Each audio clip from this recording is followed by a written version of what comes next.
Karibu mtazamaji kwenye sehemu ya afya yako. Visa 379 vya ugonjwa wa kipindupindu vimeripotiwa nchini kufikia sasa. Kaunti za Kisumu na Mombasa zinaongoza kwa vifo vilivyotokana na ugonjwa huu. Kwa mujibu wa Wizara ya Afya, ugonjwa huu umewaathiri sana watoto chini ya umri wa miaka 10, ikitoa wito kwa umma kuweka tahadhari kwa kuzingatia maagizo yanayotolewa ili kukabiliana na maambukizi zaidi. Kevin Mutai na maelezo zaidi kutoka Mombasa. Ugonjwa huo wa kipindupindu unazidi kuenea hasa katika kaunti za Turkana na Mombasa. Wizara ya Afya inasema kaunti hizo mbili zimeripoti visa 40 kwa muda wa siku 10 pekee.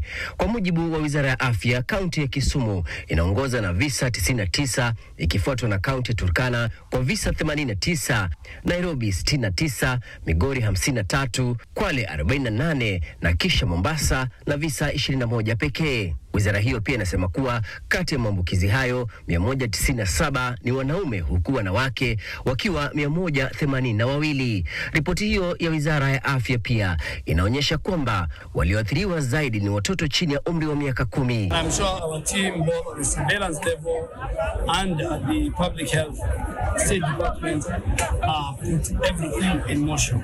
Kadhalika, kuna watu 18 ambao wameripotiwa kufariki kutokana na ugonjwa huo wa kipindupindu, 7 kati yao wakitoka kaunti ya Kisumu, Mombasa 4 na 3 Kwale. Wengine 2 wameaga kutoka kaunti ya Nairobi, huku mtu mmoja akifariki katika kaunti za Turkana na Migori mtawalia. Maeneo ya Nyando, Kuria Mashariki, Jomvu na Lungalunga yakitajwa kama sehemu zenye maambukizi zaidi. Tuliwacha kuonawa mkono lini? Turudie pale mwanzo. Tusipatwe na magonjwa madogo madogo yenye sisi wenyewe tunaweza tukaikinga pale manyumbani mwetu. Kwa sasa baadhi ya juhudi zilizowekwa na serikali ni kuhamasisha umma kuhusu ugonjwa huo, kusafisha maji ya matumizi nyumbani na hata usambazaji wa wahudumu wa afya nyanjani ili kusaidia katika kuchunguza visa vya ugonjwa huo na kudhibiti maambukizi zaidi. Wizara ya Afya aidha imewataka Wakenya kufanya juhudi na kutii maagizo ya wahudumu wa afya ili kuepuka maambukizi zaidi.